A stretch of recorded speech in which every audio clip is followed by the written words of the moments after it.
네, 나를 키우면서 엄마로 일하기, 엄마라는 일로 이야기를 나눌 이다랑입니다.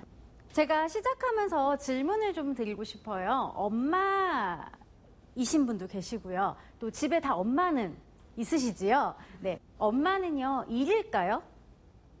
엄마는 일이라고 할 수 있을까요? 어떻게 생각하세요? 사실 많은 사람들이 제가 강의를 하면서 여쭈어보면 그럼요, 엄마도 일이지요 라고 대답하실 만큼 세상이 참 많이 바뀌었어요. 그럼에도 불구하고요, 저는 사실 저의 직업이 엄마들을 많이 만나는 직업이다 보니까, 또 제가 직접 육아를 하고 있는 엄마이다 보니까 주변에 엄마가 정말 많은데요. 엄마는 정말 일이야? 라고 물으면 다들 당연하지 라고 대답을 하면서도요, 우리가 실제로는 엄마를 일처럼 여기지 않을 때가 참 많다는 것을 느끼게 됩니다. 뭐 이를테면요, 저도 이제 워킹맘으로서 일을 하고 있지만 가끔 이제 쉬는 날이 되면 저도 친구를 너무 만나고 싶은 거예요. 그럼 같이 이제 육아를 하는 친구들한테 전화를 걸죠. 오랜만에 한번 만날까? 이렇게 하면 보통 친구들이 그래 만나자 라고 얘기해요. 언제가 좋을까? 그럼 어떤 대답이 보통 있냐면, 야, 나는 어차피 집에서 노는 걸 뭐 일하는 네가 바쁘지, 너한테 맞출게 라고 보통 이야기를 해요. 제가 이 일을 하면서 정말 자주는 아니지만 종종 인터뷰를 할 일이 있어요. 그러면 엄마로서 뭔가 창업 전선에 있다라는 것이 굉장히 특이한 이력이다 보니까요. 이전에 어떤 일을 했는지 굉장히 궁금해하세요. 그러다 보니 뭐 대표님 예전엔 어떤 일 하셨어요? 이런 질문을 많이 받는데요. 저도 모르게 일을 하다가 중간에 아이를 낳고 육아하면서 잠시 놀았죠 뭐. 이런 얘기를 아무렇지도 않게 하는 저 자신을 종종 보게 됩니다. 아마 지금 제 얘기를 듣고 나서 생각해 보시면요, 우리가 되게 아무렇지도 않게 엄마라는 일에 대해서 되게 중요하지 않게 이야기하는 습관들이 있다는 걸 아마 알게 되실 것 같아요. 그런데요, 실은 사전적인 의미에서도 엄마의 일은 일에 속합니다. 왜냐하면 일은요, 반드시 돈을 벌기 위한 직업만이 일이 아니고요, 무언가를 성취하기 위해서 하거나 아니면 그것을 하기 위해서 하는 활동 그 자체를 우리가 일이라고 이야기를 하거든요. 근데 우리가 보통 직업이라는 의미에 한정해서 일을 이야기하다 보니까 엄마는 일로서 치기에도 조금 부족한 것 같고, 그렇다고 또 일이라고 안 하자니 뭐하고, 이런 약간 어정쩡한 포지션이 있는 것 같아요. 그러한 의미에서요, 저를 다시 한번 소개하자면 저는 7살짜리 아들을 키우고 있는 엄마, 그 일을 하고 있는 사람입니다. 7살 남자아이를 키우고 있는데요. 남자아이를 키우면서 이제 일까지, 밖에서 하는 직업까지 같이 병행을 하고 있어요. 그 삶이 얼마나 복잡할지 혹시 여기에 어머니들이 계시면 굉장히 많이 공감하실 것 같아요. 근데 한번 질문을 드리고 싶어요. 그럼 엄마라는 일도 우리가 일이다라고 이야기를 한다면 엄마는 어떤 일을 하는 사람일까요? 제가 많은 사람들에게 한번 여쭤봤어요. 엄마들과 실제 수업을 하면서 우리가 하는 일이 어떤 일인지 한번 적어보고 그것들을 정리해보는 작업들을 한 적이 있는데요. 굉장히 여러 가지가 나왔어요. 일단 뭐가 있을까요? 먹이고, 씻기고, 재우면서 실제로 돌보는 일이 있어요. 또 엄마가 아무리 학교나 유치원을 아이를 보낸다고 해도요, 뭘 가르쳐야 되지요. 그러니까 아이에게 무언가를 가르치고 학습적인 걸 가르치고 세상에서 사는 법을 가르치는 것도 일이에요. 그 외에도요, 사실 엄마는요, 굉장히 극한 정신적 노동을 하는 일을 하고 있습니다. 화를 많이 내서는 안 되고요. 감정을 잘 참아내고요. 마치 원래 나와는 다르게 아이에게 앞서서 정서적인 조절까지 가르쳐야 되는 어떤 정서 노동까지 하고 있어요. 어떤 의미에서 엄마들은요, 엄마라는 일은요, 서비스직이다라고도 이야기를 했어요. 어떤 의미인지 공감이 가시나요? 마치 우리가 서비스직은 어떻게 표현을 많이 하죠? 내가 하고 싶은 대로 하는 게 아니잖아요. 정해진 매뉴얼에 따라 친절하게 막 화내거나 내 맘대로 하지 않고 제공하는 일이죠. 그래서 엄마를 서비스직이다라고 이야기하시는 분들도 있었어요. 그런데요, 우리가 이 엄마라는 일을요, 직업, 일로서 한번 생각을 한번 해볼게요. 그러면요, 이 일은요, 적성에 안 맞을 수도 있어요. 여러분 지금 각자 일을 하고 계시는데요, 지금 하시는 일이 다 내 적성에 잘 맞으신가요? 잘 안 맞아요. 저도 제가 하는 일이, 엄마라는 일 말고 제가 하는 일이 적성에 반드시 잘 맞는다라고 얘기를 못 하겠어요. 하물며 엄마라는 일도요, 그 일의 속성에 잘 안 맞는 사람들이 분명히 있을 거예요. 그리고 그 일이요, 엄마라는 일이요, 직업처럼 우리가 한번 여겨보자면요, 그 일을 잘 못하는 사람도 분명히 있을 거예요. 우리가 엄마를요, 직업으로서 생각하지 않고 당연히 해야 되는 역할로서만 규정을 하게 되면요, 엄마라는 일을 잘 못하고 처음에 잘 서툴고 이런 사람들은요, 내가 왜 이렇게 엄마를 못하지? 다 잘하는 것 같은데 왜 이렇게 엄마라는 역할이 어렵지? 이렇게 느낄 수가 있다는 말이에요. 그래서 저는요, 지금부터 엄마라는 일은 왜 이렇게 서툴고 어렵고 힘든 건지에 대해서 조금 이야기를 구체적으로 나눠보려고 해요. 여러분, 엄마라는 일 서툰 분들 많으시지요? 제가 저의 직업이 상담사였어요, 전직은. 그러다 보니까 아주 어린아이들도 치료를 하지만 대학생이나 성인들도 만나서 상담할 일이 참 많습니다. 근데 그러다 보면요, 참 슬프게도 자기 엄마를 좋게 기억하시는 분들이 많지가 않아요. 우리 엄마는 정말 나한테 완벽한 사람이었고 내가 원하는 대로 다 잘 해주신 분이었고 이렇게 기억하는 분이 거의 없어요. 엄마가 나한테 해주지 못한 거, 엄마가 서툴렀던 거 이런 부분들을 많이 기억하시는 분들이 많아요.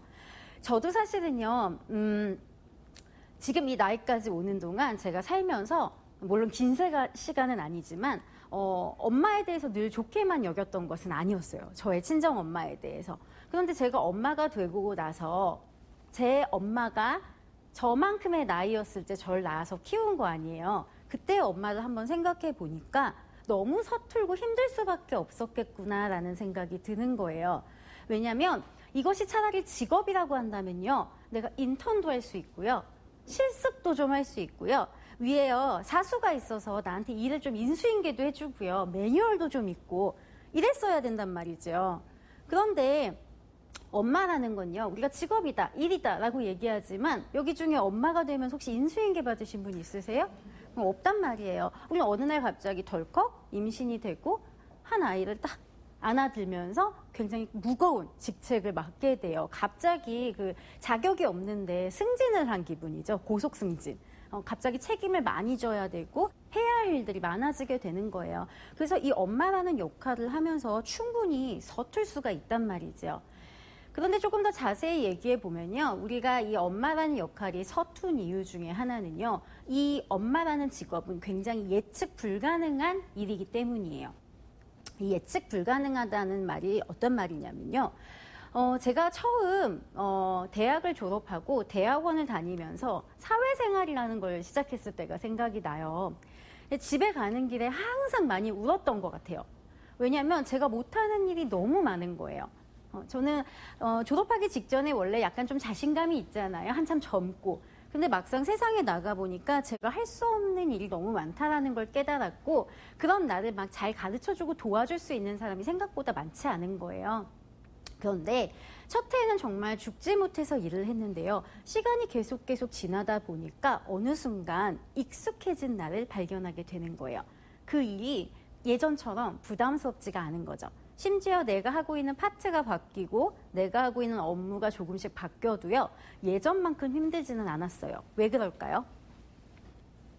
내가 회사, 일 안에서요, 어떻게 일을 해야 되는지에 대해서 점점 예측할 수 있는 범위가 넓어졌기 때문이에요. 일이라는 건요, 원래 하면 할수록요, 늘 수밖에 없어요. 다음에 어떻게 될지 경험을 통해서 계속 내공이 쌓이기 때문이에요. 근데요, 엄마라는 일은 애석하게도 그렇지가 않습니다. 엄마라는 일에 대해서 한번 생각해 볼까요?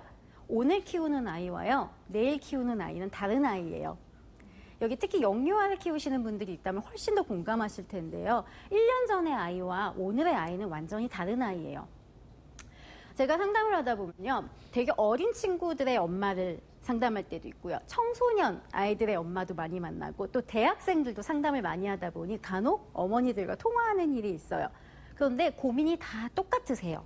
어떤 고민이냐면 지금 우리 아이가 무슨 생각을 하는지 모르겠다는 거예요. 얘가 왜 이러는 걸까요?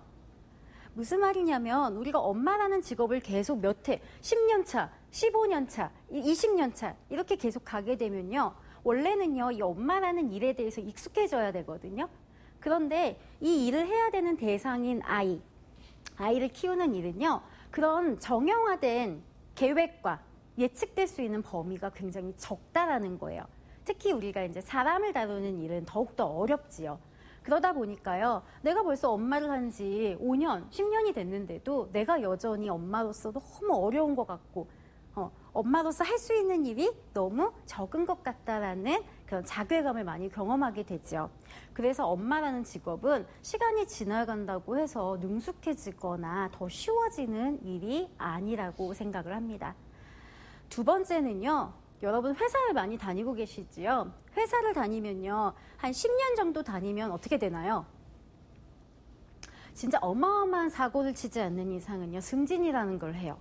그죠? 한 몇 년 지나면요, 인센티브도 받고요. 게다가 조금 더 잘하면요, 더 큰 보너스도 받아요. 근데 사실 엄마라는 일에 대해서 한번 생각을 해볼게요. 엄마라는 일은요, 우리가 충분한 통제감, 그리고 성취감을 느끼기에 굉장히 부족한 직업 중에 하나예요. 엄마 5년 차 됐다고 혹시 보너스 받으신 분 계신가요? 아니면 엄마 10년 차가 되면 누가 당신은 10년 차 엄마입니다 라고 승진이라도 시켜주나요? 이 성취감이라는 건요, 우리가 어떤 목표점에 도달했을 때 느끼는 감정이에요. 그런데 엄마라는 직업 안에는 그 도달점이 명확하지가 않아요. 그저 아이가 자라고 나는 같이 늙을 뿐이죠. 그러다 보니까 내가 어느 시점에서 만족감을 느끼고 성취를 느껴야 되는지 정확한 포인트가 존재하지 않아요. 그래서 분명히 매일매일 열심히 살고 매년 열심히 산 것 같은데 어디까지 했는지 얼만큼 했는지 볼 수가 없다는 것이 이 직업을 굉장히 힘들게 하는 이유 중에 하나예요. 덧붙여서 엄마라는 직업은 통제감을 경험하기에도 굉장히 어려워요. 여러분, 통제감이 무엇일까요?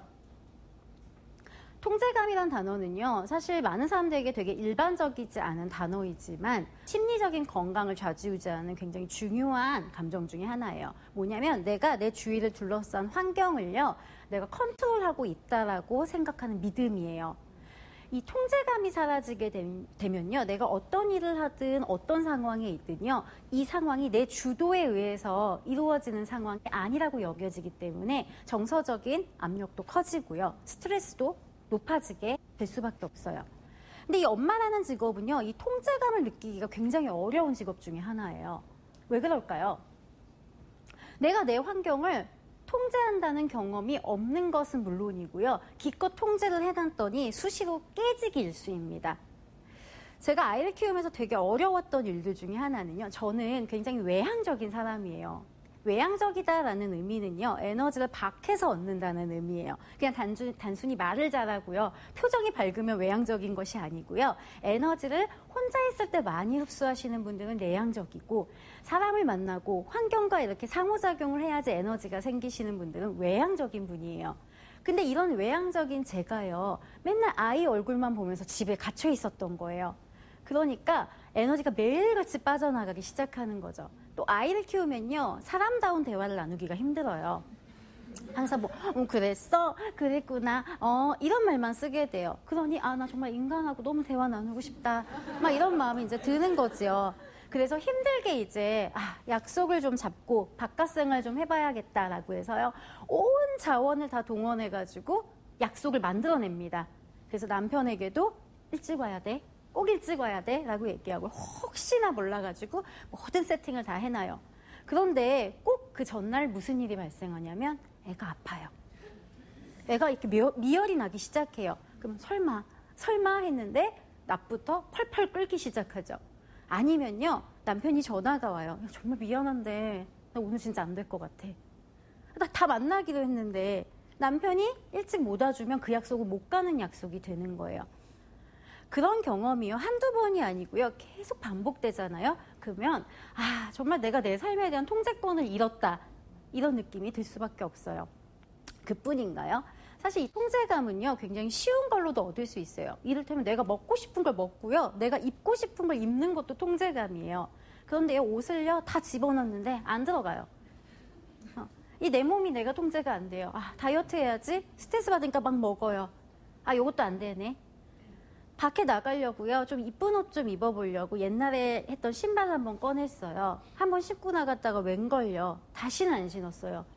내가 입고 싶은 옷 하나마저도, 또 내가 먹고 싶은 음식 하나마저도요, 맵지 않게, 아이한테 맞게, 이렇게 하다 보면 월요일부터 일요일까지 내 삶에 내가 선택해서 끝까지 끌고 나간 주도감을 경험할 수 있는 일이 하나도 없는 경우가 있다라는 거지요.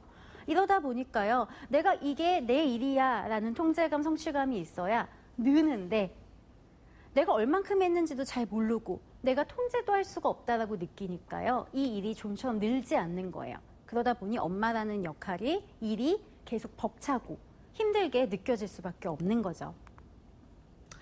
그리고 또 세 번째는요, 우리가 일과 너무 밀착되어 있어요. 엄마라는 일은요.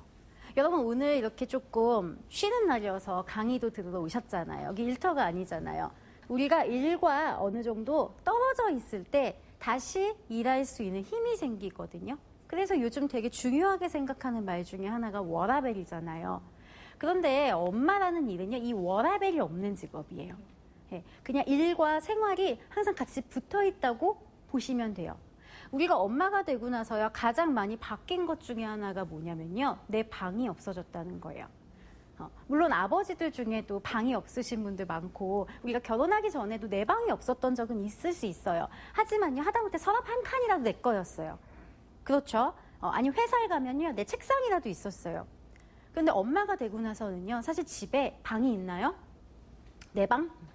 없어요. 내 서랍 있나요?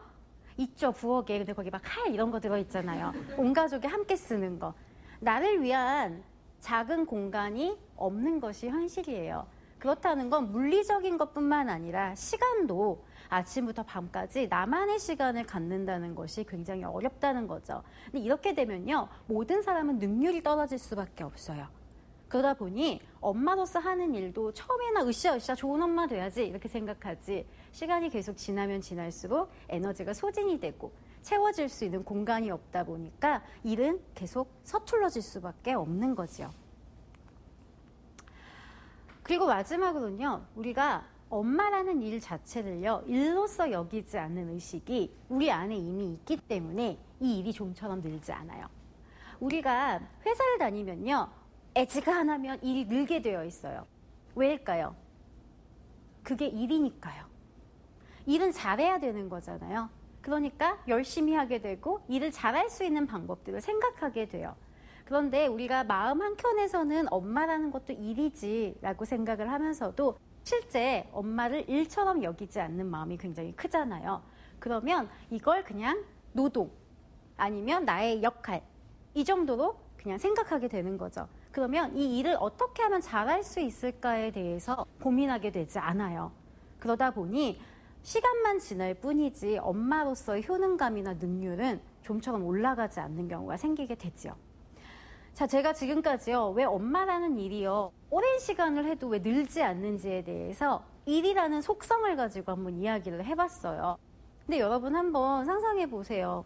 내가 정말 해도 늘지 않는 이 일을요, 계속하고 있어요. 그러면 어떤 마음이 들까요? 솔직히 때려치고 싶다, 이런 마음이 드는 것이 정상이에요. 엄마들은 내 입에서 내가 나 때려치고 싶어, 이런 말 꺼내는 거 너무 어려워해요. 그런데 얘기 한 분씩 나눠보잖아요. 최소 100번 이상은 다 생각하셨어요. 정말 그만두고 싶다. 아니면 딱 하루 정도만 그만둘 수 있었으면 좋겠다 라는 생각을 하신다는 거죠. 그런데 정말 그만둘 수 있나요? 우리가 엄마라는 일이 아니고요, 그냥 우리가 다니는 직장마저도요, 원한다고 해서 그렇게 금방 그만둘 수 없어요. 그만두려고 하면 뭐가 걱정되시나요? 당장 다음 달 돈은 어떻게 벌지? 카드값은 어떻게 되지? 집값은 어떻게 되지? 이렇게 생각을 하다 보면 사실 생각이 복잡해지기 때문에 일을 금방 그만둘 수가 없어요. 그런데 하물며요, 엄마라는 역할은 어떤가요? 아이를 키우는 일을요, 내가 갑자기 확 그만두고 사라져버려요. 가능하실까요? 저도 아이 키우면서 아주 가끔씩 그런 생각을 하거든요. 내가 잠깐 훅 사라져버리면 어떻게 될까? 그런데 실은 그렇게 할 용기조차 나지 않아요. 어떻게 될지 뻔히 다 알기 때문이에요. 자, 엄마라는 일은요, 그만두고 싶지만 그만둘 수 없는 일이거든요. 그럼 어떻게 해야 될까요? 그냥 죽지 못해 계속 하면 될까요? 그러면 우리 삶이 행복하지가 않잖아요. 그래서 엄마라는 일도요, 버티려면요, 잘 버틸 수 있는 전략이 필요합니다. 이 전략에 대해서 한번 이야기를 나눠보려고 해요. 첫 번째는요, 여러분 회사 다니시는 분들 슬럼프가 올 때가 있잖아요. 아, 너무 그만두고 싶다. 이럴 때 당장은 못 그만둬요. 그러면 어떤 선택을 하셨나요? 또 하시나요? 휴직도 못 내. 그럼 어떻게 할까요? 일단 조금만 더 다니면서 생각해보자 라는 결정을 내려요. 시간을 좀 유보시키는 거지요. 그 시간 동안 다른 곳에 지원할 수 있는지 알아보든지 아니면 그 가고 싶은 회사에 적합하게 뭔가를 더 보충하든지 하기 위해서 시간을 끌면서 버티게 됩니다. 근데 엄마라는 직업도요, 버틸 수 있어요. 어떻게요? 일단 1년만. 참 가능하지 않을 것 같은 이야기처럼 들리지요. 그런데 왜 이야기를 하냐면요. 제가 아주 엄마들 다양하게 만난다라고 말씀을 계속 드렸잖아요. 근데 이 엄마들 중에요, 가장 육아를 힘들어하는 엄마들이 어느 나이대의 엄마인지 혹시 예측하실 수 있을까요? 아이가 태어났을 때부터 아이가 다 자라서 출가한 때까지. 우리가 흔히 뭐 중2 이러니까 청소년 시기의 엄마가 되게 힘들 것 같다라고 예측하시잖아요. 그렇게까지 별로 안 힘들어 하세요. 왜 그러냐면 이미 내가 많이 노력한다고 해서 많이 달라질 수 없다라는 걸 어느 정도 받아들이신 상태인 분들이 많아요. 그러니까 걱정하는 거지 막 내가 너무 힘든 것은 아니에요. 진짜 힘든 건 사실 태어나서 한 2년, 3년까지의 아이를 키우는, 영유아를 키우는 엄마예요. 근데 이 힘들게 하는 되게 아주 근본적인 생각 중에 하나가 뭔지 혹시 아시겠어요? 뭐냐면 얘는 도대체 언제 끝날까예요. 지금도 이렇게 힘든데 앞으로 이만큼 남아있는 거예요. 끝도 없이. 그게 영유아 아이를 키우는 엄마들이 제일 힘들어하는 생각의 속성이에요. 지금도 힘든데 선배 엄마들이 뭐라고 하냐면 지금은 너무 좋아. 가만히 누워있잖아. 앉아있잖아. 조금 자라봐. 말 안 듣는다? 좀 지나봐. 그 공부 어떻게 시킬 거야? 너 돈도 벌어야 된다? 선배 엄마들이 해주는 얘기가 절대로 좋은 충고가 아니에요. 자꾸만 걱정, 근심이 쌓이면서 아니 그럼 지금도 이렇게 힘든데 도대체 언제까지 계속 이렇게 힘들어야 돼? 이런 생각이 들어요. 그런데 청소년기 엄마들 만나면 이 생각을 안 하는 줄 아세요? 조금 덜 할 뿐이지 여전히 하고 계세요. 아, 애들 다 떠나고 나면 힘들다던데. 그땐 또 엄마로서 엄청 골치 아프대는데 애들 또 장가는 어떻게 보내나? 사실 우리가 고민의 시점은 계속 뒤로 밀리기 때문에 끝이 없어요. 프로그램을 진행하거나 함께 이렇게 상담을 할 때요. 뒤엔 일들을 너무 많이 생각하지 않고 지금 아이를 키우는 개월수별로 딱 지금 시기까지 할 수 있는 것들을 단기 목표를 세우는 것에 굉장히 많이 집중하는 편이에요. 왜냐하면 아이를 대상으로 하는 것이기 때문에요. 결국 내가 계획한 대로 아이가 해주지도 않아요. 당장 다음 연도에 내가 계획하는 것도 못할 확률이 되게 높거든요. 그래서 내가 3살까지는 아이한테 어떤 엄마가 되면 좋을까? 학교 가기 전까지는 어떤 엄마가 되면 좋을까? 조금 목표를 타이트하게 잡고 내가 여기까지 한번 잘 버텨보자. 요렇게 버텨보자. 라고 딱 타이트하게 잡아줘야지 그나마 우리가 좀 버틸 수 있는 힘이 생긴다는 거예요. 그리고 두 번째는요, 사실 엄마라는 일과요, 나를요, 좀 떨어뜨려 놓고자 하는 인위적인 노력이 필요해요. 회사를 다닐 때 뭐가 가장 위험한 줄 아세요? 이 일이 곧 나인 것처럼 여겨질 때 굉장히 위험해지기 시작해요. 내가 하고 있는 일은요, 내가 되어서는 절대로 안 돼요. 이 일을 잘하면 내가 훌륭한 사람이고, 내가 괜찮은 사람이고, 내가 이 일에서 조금 못하거나 실수하면 난 되게 형편없는 사람이야. 이렇게 되는 순간 실은 워라밸만 깨지는 것이 아니고요. 사람이요. 자기가 할 수 있는 능력치를 못 내고 정신도 굉장히 피폐해지기가 쉬워요. 엄마들이 참 그런 생각을 많이 해요. 엄마라는 일을요. 곧 나와 동일시시키는 경우가 굉장히 많다라는 거죠. 내가 엄마로서 오늘 좀 괜찮았어. 오늘 화 10번 낼 거 한 8번만 냈어. 그러면 어머니들 밤에 기분이 좋으세요. 오늘은 좀 내가 괜찮은 나인 것 같은 거예요. 근데 하루 종일 조금 잘하다가요, 애가 꼭 밤에 꼭 떼를 쓰거든요. 아니면 이제 뭐 밤에 아이를 보면 이제 뭔가 이슈가 있잖아요. 그래서 아이한테 화를 냈어요. 그러면 아이 자고 나서 그렇게 거실에 나와가지고 그렇게 SNS에다가 반성문 쓰시는 부모님들이 많아요. 뭐예요? 내가 오늘 나로서 무언가를 했는지에 나의 성취를 비교하는 것이 아니고 엄마로서의 역할과 나를 항상 동일시하게 되면 실은 엄마라는 역할은요, 내가 나만 잘한다고 되는 일이 아니거든요. 그리고 내가 아무리 잘해도 아이한테는요, 사고가 생길 수도 있고요, 친구랑 싸울 수도 있고요, 때로는 아이한테 변화가 있을 수도 있어요. 그런데 그것이 항상 나의 일과 결부가 되기 시작하면 엄마라는 일을요, 잘 버텨내기가 굉장히 힘들어진다는 거죠. 그래서 회사 생활을 하시는 우리가 청년들과 상담을 할 때도 이 회사라는 일과 나를 얼마나 떨어뜨려 놓을 수 있는 힘을 가지고 있는가가 사실 회사 생활을 더 오래 즐겁게 할 수 있는 원동력이 되는 것을 많이 보게 돼요. 세 번째는요, 내가 어디까지 할 수 있는지를 그냥 정확하게 선을 긋는 한계점을 아는 것이 굉장히 중요해요. 저도 제가 지금 운영하고 있는 회사가요, 경력이 단절된 엄마들이 우선 채용으로 많이 들어오시는 회사입니다. 그런 회사를 제가 운영하고 있는데요. 짧게는 한 1, 2년부터 길게는 9년에서 10년까지 경력 단절을 하신 다양한 상담사, 디자이너, 개발자 이런 분들이 저희 회사에서 일을 하고 계세요. 근데 회사를 들어오고 나서요, 보통 1년 이내에 최소 3번 그만둔다는 얘기를 하십니다. 왜 그럴까요? 우리가 아기 때문에 라는 생각을 정말 많이 하시는데요. 그만두는 이유 중에 아기 때문이라는 이유는 그렇게 많지 않아요. 왜냐하면 일을 하기를 이미 결심했을 때는 아기에 대한 고민을 해결한 이유인 거예요. 그럼에도 불구하고 해야 돼, 할 거야 라고 오셨기 때문에 그게 결정적인 이유가 되는 경우가 많지 않아요. 사실 뭐 때문이냐면요, 내가 이 회사에서 능력이 너무 없어 보여요 라는 이유가 제일 많아요. 항상 모든 분이 그 고비를 한 번씩 지나갑니다. 왜 그러냐면요, 사실 저는 대표로서 그분을 뽑을 때요, 고용할 때요, 제가 바보가 아닌 이상은 우리 회사에 필요한 일꾼이기 때문에 뽑은 거예요. 연봉을 주고서요. 그죠? 그렇기 때문에 모든 일을 다 잘 하기 위해서 그분을 뽑은 게 아니라는 거예요. 다들 시간이 별로 없기 때문에 가장 그 일에 특화되신 분들을 잘 뽑아서 회사를 운영하고 있다는 거죠. 근데 실제로 회사에 들어오면 어떤 생각이 드냐면 다 잘해야 될 것 같은 거예요. 특히 회사가 규모가 작으니까 내가 요것도 더 잘하고 싶고 요것도 도움이 되고 싶고 막 이런 생각들을 많이 하시는 거예요. 그런데 그런 생각을 하게 되면 이 일을 지속하기가 굉장히 어려워져요. 내가 맡은 파트에 의해서 내가 잘할 수 있는 영역까지 내가 할 수 있구나라고 한계를 지어야 아무리 일이 어렵고 힘들어도요, 계속 할 수 있는 힘이 생긴다는 거죠.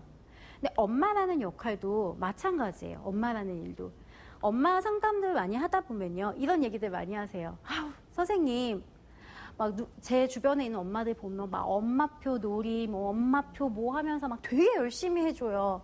그리고 어찌나 꼼꼼한지 막 애들 막 이것저것 이쁘게 포장해가지고 막 유치원에 보내고 학교에다가 막 보내고 그러는데 저는 사실 요리도 잘 못하고 원래 덤벙거려서 그런 거 잘 못해요. 그래서 내가 너무 아이한테 부족한 엄마인 것 같아요 라는 말씀을 하세요. 아마 공감하시는 분도 되게 많을 거예요. 그런데 이분이랑 잘 얘기 나눠보다 보면요, 이분은요, 엄마가 됐기 때문에 이 일을 못하던 게 아니에요. 원래 그런 사람이 아니었어요. 원래가 아가씨일 때도 꼼꼼하지 않았고 요리 잘 못했고요, 자기 삶을 위해서도 뭘 열심히 하던 분이 아닌 거예요. 근데 엄마가 됐으니까 갑자기 그걸 해야 될 것 같은 거죠. 근데 이 엄마를 보면요, 장점도 있어요. 어떤 장점이 있냐면 원래 인생이 쭉 쿨하셨던 거예요.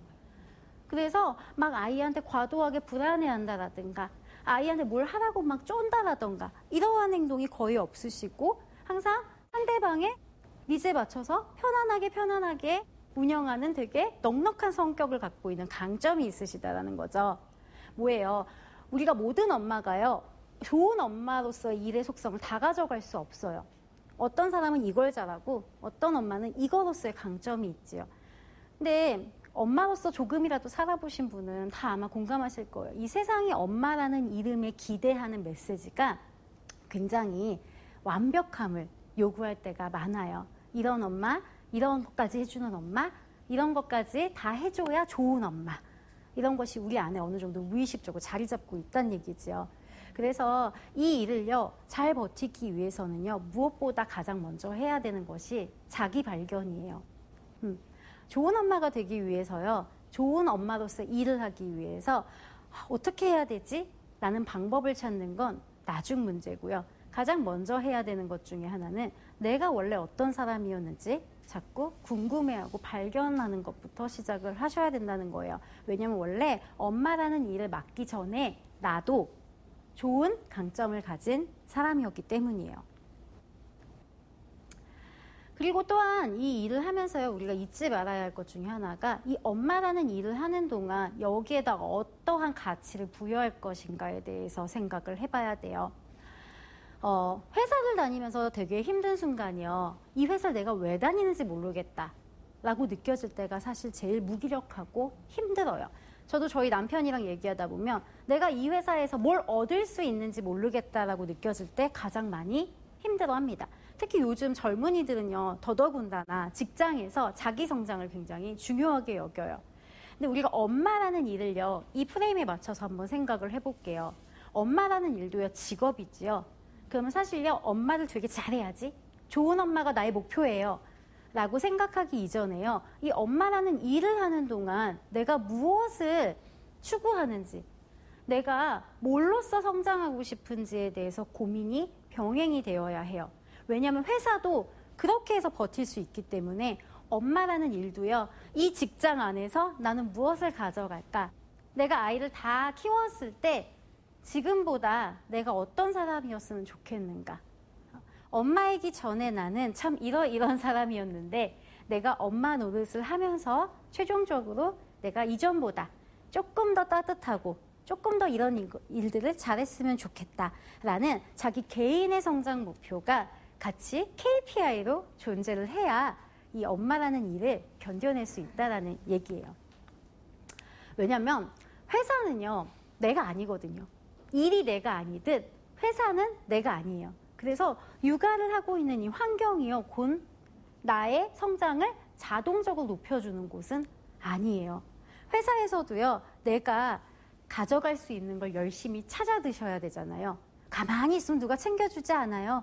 내가 열심히 여기서 나 이 파트 좀 배워야지. 내가 여기서 복지 좀 써야지. 이렇게 잘 챙겨가야지만 내가 얻을 수 있는 것들이 있어요. 엄마라는 일도요, 육아라는 환경 안에 그냥 나를 가만히 내어둔다고 해서 내가 막 자동적으로 성장하는 것이 아니라는 거예요. 이 일 가운데 나의 개인적인 KPI를 어디에 둬야 할지 고민해 보신다면 엄마로서 하는 일이 지금보다 조금은 버티기가 수월해지실 수 있을 거예요. 마지막인데요, 우리가 회사를 다닐 때도요, 너무 일을 그만두고 싶지만 현실적으로 그만둘 수가 없어. 이럴 때 대부분의 사람들이 선택하는 마지막 보루가 있어요. 그게 혹시 뭔지 아세요? 그게 뭐냐면 회사는 다니되 딴짓을 하는 거예요. 네, 회사를 다니면서 사이드 프로젝트를 하는 거죠. 그래서 주말에 내가 원하는 뭔가 동아리 활동이나 딴 걸 하거나, 이게 취미로 채워지지 않을 경우엔 보통 어떻게 하냐면 일을 하나 몰래 더 합니다. 자기가 하는 분야와 유사한 분야인데요, 내가 하고 싶은 방향대로 할 수 있게 사이드 잡을 갖던지요. 아니면요, 내가 원래 회사는 이 일을 하고 있지만, 회사에서 회계 업무를 보고 있지만요, 사이드 잡으로 막 디자인을 배우는 거예요. 이렇게 해서 내 욕구를 거기다 갖다가 풀지요.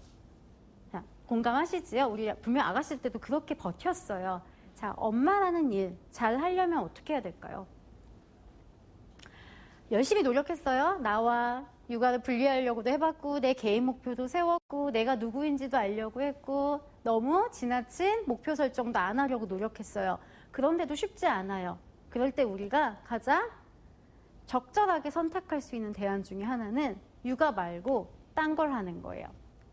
육아가 아닌 딴 것만 하는 게 아니고요, 육아도 하는데요, 육아가 아닌 그 어떤 것도 같이 하는 거, 그것이 우리가 할 수 있는 전략 중에 하나라는 거지요. 그래서 저는 여러분한테 육아 말고 뭐라도라는 걸 제안드리고 싶어요. 저는 대학을 입학하면서 심리학과를 갔어요. 예, 아동심리학을 배웠어요. 그냥 지금까지 제가 쭉 단 한 번도 이 분야를 벗어나서 사실 산 적이 없었어요. 나름대로 포부도 있어서 열심히 배우고요. 해외에 나가서도 심리치료도 해보고 다양한 일들도 했었어요. 그런데 사실 제가 아이를 임신한 것을 알게 되는 순간부터 모든 일로부터 탈락되기 시작했어요. 제가 분명히 자의로서 그만두겠습니다라고 했지만 이건 절대 저의 자의는 아니었어요. 환경에 의해서 내 몸의 변화에 의해서 그냥 떠밀리듯이 그만두게 되었죠. 그렇게 하고서 아이가 태어나고 정말 갓난 아이를 키우는 동안요. 사실 아이를 키우는 일이 너무너무 행복했어요. 아이가 이쁘니까요. 그런데 엄마라서 너무 좋은데요. 엄마만 하고 싶지 않다라는 감정이 제 안에 계속 너무 강하게 올라오는 거예요. 그래서 사실 이력서도요. 다시 한번 꺼내보기도 하고 아이가 자고 나서요. 핸드폰으로 오랜만에 잡 리서치하는 곳에 가서 한 번씩 찾아보기도 했어요. 근데 막상 찾으면요. 분명히 옛날에 썼던 이력서는 비슷한데요. 너무 세상과 내가 확 동떨어진 것 같은 느낌을 받는 거예요. 생각했죠. 당장 일을 하기는 굉장히 어려울 수 있겠구나. 근데 그런 과정에서 그러면 어떻게 하지? 라고 생각하다가 제가 결정했던 건 육아 말고 뭐라는 것을 한번 시작해보는 일이었어요. 사실 그 전에 저는요, 막 공부하고 일하느라 바빠서요. 남들이 막 그렇게 뭐 엄청난 그 힘센 블로거 이런 거 할 때도요. 저는 한 번도 그런 블로거 같은 걸 해본 적이 없었거든요. 근데 뭔가 아이랑 얘기하는 거 말고요. 바깥 세상이랑 얘기하는 걸 좀 해봐야 할 것 같은 거예요. 그래서 제 나름대로는 하나의 닉네임을 정해서 SNS에 하나, 블로그에 하나 이렇게 해서 계정을 만들기 시작합니다. 그렇게 만든 이후에 매일 아이를 키우는 일을 하면서 이 일을 하면서 내가 느끼는 나의 성취 그리고 내 고단함 그리고 내가 아이를 키우는 것 사이에 발생한 이 수많은 괴리들에 대해서 사실 잠을 조금씩 쪼개가면서 글을 쓰기 시작했어요. 그 처음 썼던 글이요. 아직도 제 블로그에 있는데 여전히 댓글이 1개밖에 안 달려 있어요. 네, 인기가 없어서 아무도 읽지 않았다는 거죠. 매일같이 제가 쓰고요. 다음날 제가 와서 읽었어요. 일주일이 지나도 또 그대로여서 제가 다시 읽었어요. 혹시 그런 경험 있으신 분들 계실까 싶은데요. 내가 쓴 글 보고 내가 운 적 혹시 있으실까요? 내가 일주일, 2주 전에요. 너무 힘들어서 쓰고요. 2주 있다가 내 블로그 가서 다시 읽으면 그렇게 눈물이 나는 거예요. 그런 생활을 계속 반복을 했어요. 근데 정말 신기하게도 어느 순간부터 내가 아닌 누군가가 그 글을 읽기 시작하는 거예요. 그리고 무섭게 조회수가 오르기 시작했어요. 사실 지금 읽어봐도 그 글이 되게 훌륭하지 않거든요. 그런데 왜 사람들이 이 글을 이렇게 읽고 공유를 해갈까 생각해 봤더니 사실은 누구나 한 번씩 엄마라는 일을 하면서 매일매일 느끼는 감정이지만 많은 생각들이 누군가의 손에 의해서 거기 저장되어 있다는 느낌, 그 느낌이 굉장히 좋으셨던 것 같아요. 그래서 그 글을 계속 쓰기 시작했고 실은 그 글이 모여서 대형 포털사로부터 좀 더 전문적인 기획을 해달라는 제안을 받게 됐고 그렇게 해서 정말 집에 앉아서 할 수 있는 일들을 조금씩 할 수 있었어요. 그러다 보니 제가 원래 했던 일들, 상담사로서 그리고 상담 프로그램 기획자로서의 일들을 다시 시작할 수 있는 길들도 열리기 시작했어요. 물론 세상에서 저를 다시 불러주긴 했지만 예전처럼 일을 많이 하지 못했어요. 왜냐면 힘들게 일주일에 한두 번만 아이 맡기고만 이제 뛰어나갔다가 뛰어 들어와야 됐거든요. 근데 그럼에도 불구하고요. 뭔가 내가 했던 것이 연결된다는 지점이 굉장히 신선하게 느껴졌어요. 그 글들이 모여서 2년 전에 책이 되어서 세상에 나왔고 그 책을 만들고 여전히 계정에서 많은 영유아를 그리고 청소년 아이들을 키우는 부모님들과 계속 이야기를 하면서요. 뭔가 이들에게 직접적인 지지가 필요하구나 라는 문제를 발견하게 되어서 창업까지 하게 되는 스타트업까지 발을 디디는 계기가 되었어요. 제가 얼마 전에 함께 모여서 어떤 글을 만들었는데 그 글에는요. 저를 비롯한 이렇게 저와 비슷한 6명의 창업자인 엄마들이 또 있습니다. 저뿐만 아니라 각자 뷰티 에디터로서 디자이너로서 인테리어 회사에서 각자 열심히 일을 하다가요. 아이를 낳고 육아하면서 멈추게 됐고 다시 육아 말고 뭐라도 하고 싶어 라고 해서 첫 발을 디뎠다가 창업까지 오게 된 그런 6명의 엄마들의 또 이야기가 있습니다. 우린 사실요, 처음 창업 스쿨에서 만나게 됐어요. 그런데 아무도 창업하고 싶은 생각이 없었어요. 창업 스쿨에 와 있지만 정말 창업을 해야 된다는 생각을 갖고 있었던 사람은 많지 않았던 거예요. 나중에 보니까 그랬어요. 다들 어떤 마음이었냐면, 이 반복되는 생활, 성취감 없는 이 육아라는 일에서 내가 뭐라도를 한번 해보고 싶다라는 그 점을 찍은 것이지요. 여러분, 제가 아이를 키우면서 되게 좋아하는 작가가 있어요. 아이를 키우다 보면 사실 내 책을 읽을 시간은 많이 없어요. 예전처럼 줄글이 많고요. 끝까지 읽어야 되는 부담이 있으면 책을 읽기가 참 어렵거든요. 그래서 아이와 함께 그림책을 읽다가 그 안에서 어떤 삶의 진리 같은 걸 많이 깨닫게 되고 거기서 감동을 많이 추가하게 됩니다. 그러다 보니까 그림책을 굉장히 좋아하게 됐는데요. 그 프랑스의 작가 에르베 듈레라는 작가분이 계세요. 이 작가분의 책은요, 정말 전 세계적으로 굉장히 많이 팔리고 유명한 분 중에 하나인데, 막상 책을 가서 한번 서점에 가서 열어보시면요, 에게 이런 말이 나오세요. 왜냐하면 우리가 생각하는 글이나 그림이 많은 예쁜 그런 그림책이 아니라 보통 도형이나 동그라미 같은 도형이나 아니면 간단한 붓질 같은 유형의 그림책이기 때문이에요. 이 책을 보면요, 첫 번째 페이지에는 이를테면 점이 하나가 찍혀 있고요. 아이들이 한번 딱 누르고 넘기면 점이 2개가 되고, 또 아이가 끝을 누르면 넘겼을 때 점이 3개가 되고, 흔들면 점이 막 흩어지고, 이렇게 만들어진 그림책이에요. 그러다 보니까 별것도 아닌데 아이들은 굉장히 재미있어 하지요. 저도 그 작가님을 너무 좋아해서 지난 여름에 그 한국에 내한을 하셨을 때 오프닝 전시로 제가 찾아간 적이 있었어요. 갔을 때 많은 사람들이 질문을 많이 주셨어요. 그 중에 하나가 책을 그동안 정말 많이 내셨고, 그러다 보니까 정말 많은 그림들을 그리셨는데 이 중에서 작가님한테 가장 의미가 있고 중요한 그림이 뭐냐라는 질문이었어요. 그러자 이 작가님이 정말 오랫동안 고민하시지도 않고요, 딱 한 장의 그림을 보여주십니다. 마침 뒤에 딱 전시가 되어 있었거든요. 뭐였냐면 하얀색 종이에 노란색 동그라미 점이 딱 찍혀 있는 그런 그림이었어요. 그 그림이 왜 작가님에게 의미가 있었냐면요, 사실 그분이 그 그림책을 만들던 당시에 이걸 생각하거나 계획하고 에너지가 굉장히 많은 상태에서 만드신 것이 아니라는 점이었어요. 약간의 슬럼프를 겪고 계셨는데 우연히 이렇게 보고 있는데 작업하던 붓에 물감이 끝에 남아 있었던 거죠. 그래서 생각하기를 그냥 한번 이렇게 툭 한번 찍어볼까? 라는 마음이 들어서 흰 종이에다가 탁 찍어본 거예요. 근데 한번 찍으니까 힘이 생긴 거죠. 재밌기도 하고. 그래서 다른 옆에 있는 종이에다가 2번 찍어본 거예요. 그러다 보니 다른 색깔도 한번 찍어볼까 싶으셨던 거고, 그럼 이렇게 퍼지게 해볼까? 이렇게 하다 보니 그 유명한 한 권의 책이 나오게 된 거지요. 그분은 그 책이 자기한테 부와 명예와 돈을 다 준 책이라고 말씀하실 정도로 굉장히 유명한 책이었거든요. 저는 사실 우리가 삶을 살아가는 모습, 그리고 삶에서 굉장히 중요한 모습 중에 하나가 바로 이렇게 첫 점을 찍는 행위가 아닐까 싶어요. 우리가 사실 거창하게 무언가를 잘해야지라고 마음을 먹으면요, 어디서부터 시작해야 될지 잘 모르겠고, 그리고 과연 내가 이렇게 하는 것이 의미가 있을까라는 생각이 들기 때문에 시작조차 하는 것이 겁이 날 때가 굉장히 많아요. 블로그를 처음 만들고 SNS 계정을 만들 때요, 저를 가장 두렵게 했던 생각 중에 하나는요, 나 이러다가 결국 또 힘들면 포기할 텐데, 이런 생각이 굉장히 컸어요. 왜냐면 그 전에 이미 아이를 키우면서 뭘 해보겠다고 많이 벌려놨다가 멈춘 것들이 굉장히 많았거든요. 그리고 또 한 가지 생각은 이렇게 해서 뭐가 될까? 뭐가 안 되면 어떡하지?